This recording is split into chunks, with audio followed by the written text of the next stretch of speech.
Alright, so I got the Chimera cold air intake for the Grom. So you have the actual intake, you have new hardware on there. It's these little stainless steel bolts that are for the intake air temp sensor. You get the little coupler there, and then you get this little, it's like an extension harness basically for the sensor.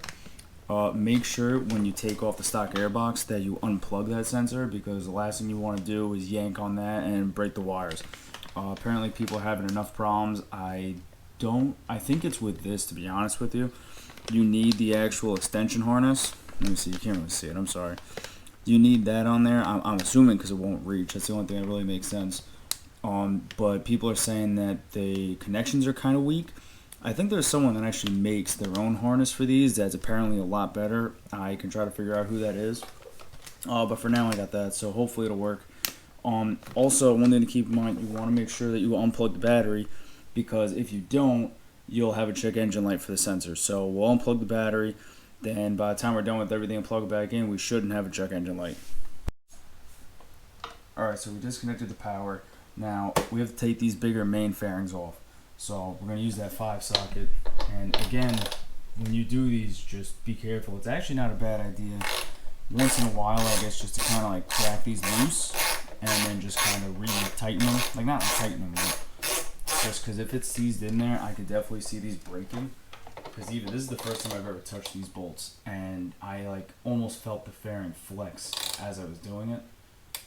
So I actually went around and I cracked all these bolts loose, and then just went back and made sure they were tight. So just something to keep in mind, you don't want to crack these.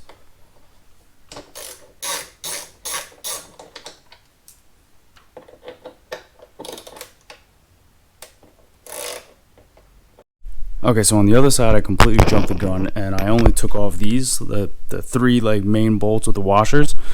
There's little push tabs. There's going to be one here, and then a little more towards like the center, I guess, right up there. And then, I know, I'm sorry, it's really dark. Right here and right here are Phillips screws. So get like a Phillips socket if you can, get your ratchet in there, take these off. Take these, and the push tabs, there's literally a little center punch. So just take like a little pick or like a small screwdriver, just push the center and you'll feel it pop. Pull these 2 out, get the screws off, and then I take these bolts off and then pry up the side. And carefully too, because you will break this in half. It's pretty flimsy. So make sure you get these first though, because it just make it a lot easier. I completely did the other side completely ass backwards, and I made it way harder than it had to be. So just keep that in mind and do it this way. Alright, so I got both the fairings off. Now, I was actually right the first time. There's 3 on each side of those little push tabs. So on the bike's left side, I got the 2 up here. Let me see. There's 2 right where my fingers are. Now there's another one right above my pointer finger there. That holds this little like I don't know, like a little like kind of, I guess it's kind of like a bracket. So the screws go through this to hold the fairing. They go in through this side and hold the side of the fairing, and the push tabs go into the body itself. So there's gonna be one on that side. Well, there's 3. There's one more, and then on this side, same thing. 2 up top and then 1 a little bit lower. The one up top is the one that I missed. So you're gonna get those, and then this will come off. If you look, it's 2 separate pieces. There's this side. This side, we'll get both of those off, and then everything should be pretty accessible. Alright, so now the fairings are off. Those little like skirt bracket things are off. I did that pretty much the hardest way possible, and I hate myself for it. But it's off. I didn't break anything. I'm going to try to keep it that way when I put it back on. Now, I'm trying to look around and see what exactly, I see the box. I see what I have to take off. It's this whole assembly here, which is also heavy as can be. So you're gonna save a lot of weight taking this thing off. I mean, I've heard. I haven't actually felt how heavy it is, but I keep hearing that. I want to tell you guys exactly what bolts to take off, but everywhere I looked, everyone just says, "Oh, unbolt the airbox and remove it." And they just show taking off a few screws, and there are so many, and they never really show exactly where. So I would like to be someone that tells you, "Oh, take this one off," but I don't really see which ones to take off. One thing to keep in mind, though, I could tell you right now, right here, I believe it's this right here, is the intake air temp sensor. you want to unplug that. I'm trying to do it with one hand here. See if I can get up under there. I'm gonna have to put the camera down and get that, but unplug that. That's gotta be it. So you're gonna unplug that. There's also a hose that runs to it. I don't think it's this one. This looks like it's actually on like the skirt here. But there's a hose somewhere. You got to take that off too. And other than that, it's just unbolting it and taking all the screws out and everything. Now when you take the airbox out, we're going to take the sensor off of that, bolt that into the new intake with the new hardware, and then put that extension on there so it can reach in here. So I'm going to find all the bolts and everything, and I'll try to point them all out to you guys.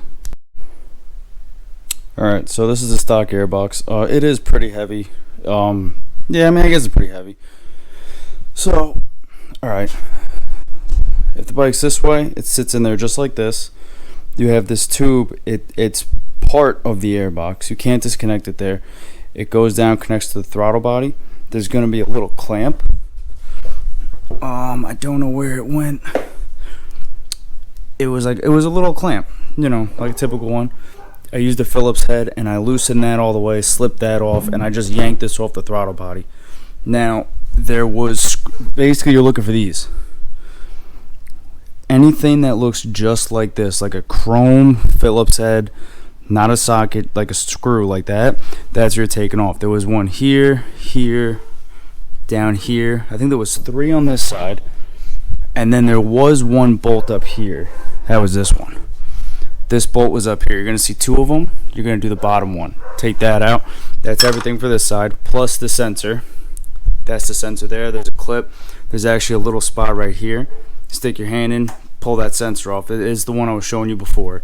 Take that off. There's one hose on the back that goes here. Just yank that off. That was kind of tough because it's tough to get into. And then on this side, you had a screw. Where was it? There was a bolt here. I think it was a bolt. Yeah, just like that. That bolt was here. And then there was a screw here, I believe.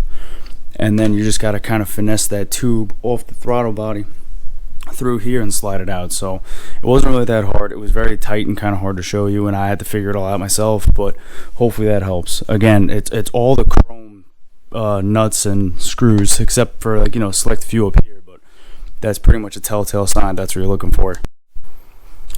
Alright, so I got it pretty much all on. I mean, it's really just a lot of, like, finessing. It's not really something. I just had my hands jammed there the whole time, so you couldn't really see much. A little word of advice: I would put the coupler, if you can see it, then I would put that on the throttle body with the 2 hose clamps loose, then finesse the actual intake onto the coupler, and then I pointed both of them out that way, went around the other side of the bike, and I tightened them. I didn't put the fairing on yet, so I might have to loosen it so I can tilt this up or down depending on, you know, where it's going to sit. The intake temp sensor, again, I used the new hardware. Took that off the old one, put it on with the new hardware. What else did I do? I routed, there's this hose here that goes to the engine, I think. I don't know, that one is just in the way. You don't actually take that off or anything, but I put that behind there because I'm still trying to think if I ever have to get in there, what I might have to get, and I don't want to have to remove anything if I don't have to. There's this wire here you want to watch because I don't want it to pinch under the intake. So I made sure that I put that kind of back there a little bit more. What else? There was some. Oh, so the jumper harness. This thing has been on for about 3.5 minutes. And if you look there, the wire's already coming out. So there's someone I saw on one of the Facebook groups that makes these harnesses, and they're actually good. So I tested it out. I put the battery back together, and I put power on. I had no check engine light. I started it. I had no check engine light.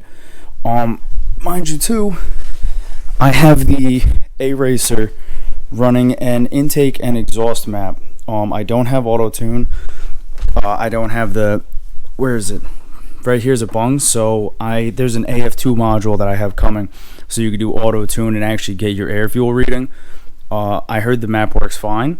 It's not going to be too long. I'm going to have it maybe a week like this. I will feel a lot better when I have that and I could see that I'm in fact running a good air fuel ratio. But it should be okay. I would not recommend doing both of these unless you have the A-Racer or some kind of ECU or a flash or something. Some people say it doesn't matter. Some people say you need it. I don't know what the answer is, but I wouldn't risk it. That's how I look at it. You know what I mean? Some people said that, I don't know who it was. Someone did dyno sheets and compared them and actually checked everything, and the intake and exhaust with a stock ECU did not make it run lean, or at least not dangerously lean. But again, I wouldn't risk it. So that's basically everything. I mean, it's really just kind of finessing everything in there. The hardest part was getting the fairings off, to be honest with you, without breaking them. Keep in mind, a lot of the bolts you take off for the airbox you don't use again, because obviously you don't have to put the airbox back on. Yeah, and then it's just kind of finesse it in there and try not to. I mean, it's a pretty good material, but you kind of have to jam it in there. And like I said, when you get the airbox out and everything, put that coupler on the throttle body, right? Put that on there with the hose clamps. Slip this on there. It's kind of tough. It's kind of tight, but you could do it. And then you have this little cover for your throttle cables.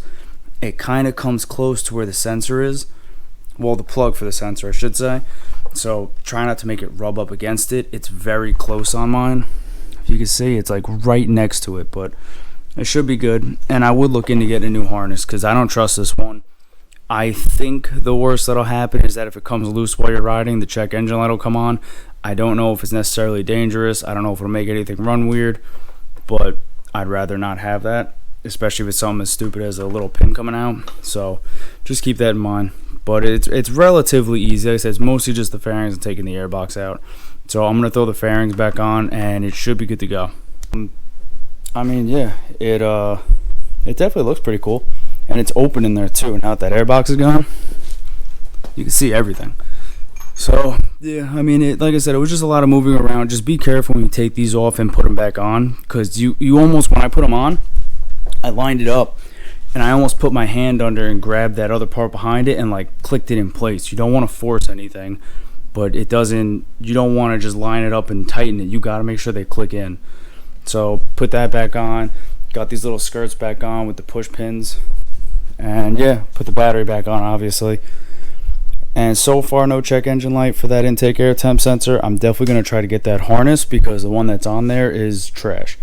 It's already got the pin pulling out like I was showing you, so I'm going to swap that out at some point. But overall, I'm happy with it. So it's just a matter of riding it around and see how it goes. But yeah, I know it wasn't much of like a tutorial on how to do it. It's just, it's hard because it's so tight in there, you can't really see anything, but it's I mean, if you just follow, like I said, I showed you all the bolts you got to take out for the airbox. Do that, and then literally put that coupler on first. I can't stress that enough. Put that on the throttle body first, and then put that on there. Get everything kind of mocked up, and then move it to wherever you need it to be so it's not hitting anything, and then just tighten everything down. Now I got the filter on there nice and tight, and yeah, you should be good to go. So I'm gonna ride this around a little and see just how much of a difference it makes. Like I said, I do have the A-Racer. I would definitely recommend you get that. Some people say you don't need it, but I figure why risk it. So we'll see how it goes. If you have any other questions or anything, just let me know. And yeah, I hope that helped.